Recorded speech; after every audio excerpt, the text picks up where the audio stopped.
the highest the developed countries have the highest prevalence in the world of childhood obesity. The world is undergoing a rapid epidemiological and nutritional transit characterized by persistent nutritional deficiencies.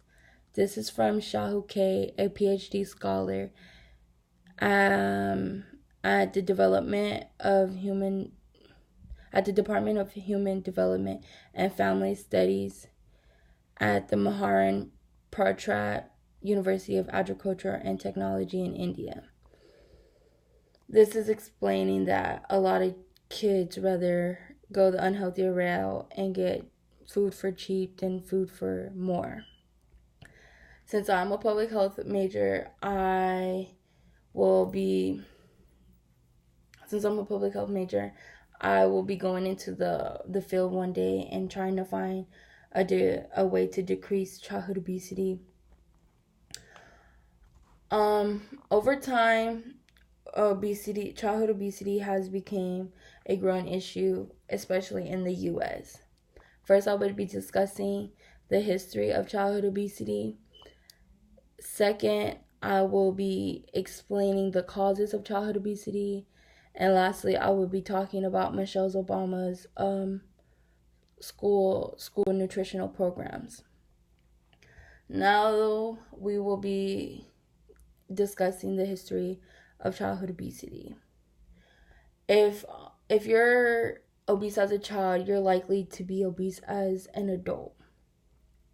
Childhood obesity affects 34% of children in the USA and is considered a top public health concern due to high levels of morbidity and mortality.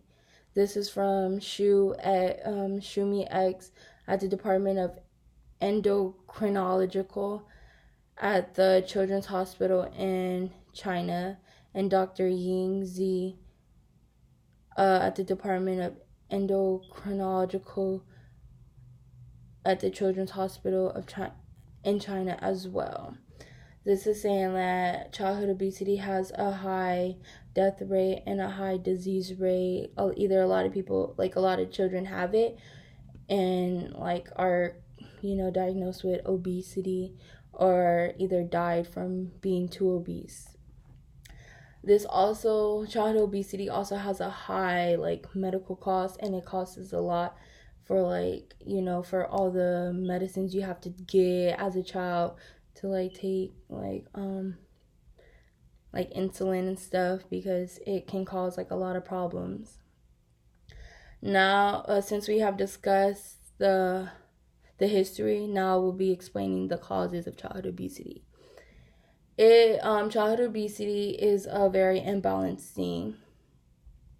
This is childhood obesity is imbalanced because of the fact that a lot of kids just intake anything and not think twice of what they're actually putting into their body. There is an increasing evidence indicating that also individuals' genetic background is important to develop in the Department of Obesity Risk, and that is also from Shahu K, the PhD scholar. That's explaining that when you go to the doctors, they they ask you all those questions about your family history, and you have to answer it, because those come back to it's child obesity is from the next generations. That's what I've been trying to say. Generations. Now that I've talked about the causes of childhood obesity, I will be discussing Michelle Obama's program, school lunch program.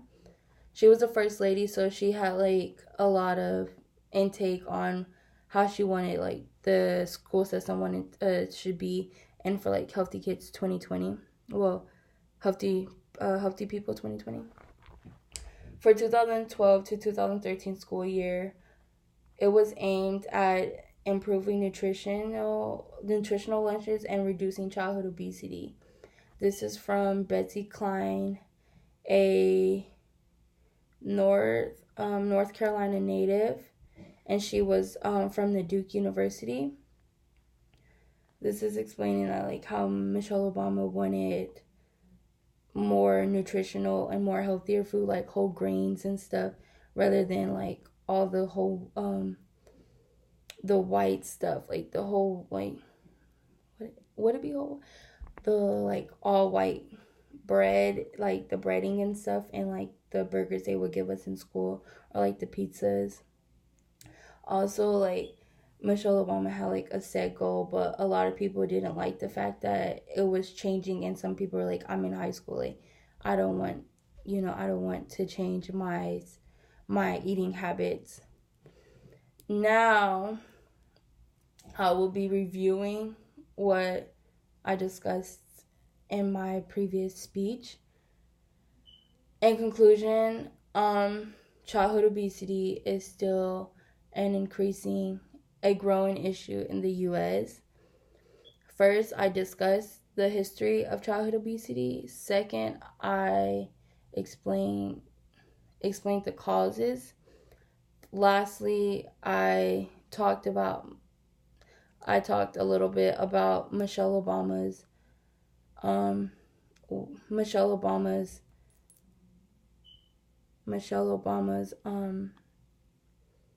school lunch program. Hopefully you guys got a little bit of knowledge of what I was trying to get at about childhood obesity. Thank you.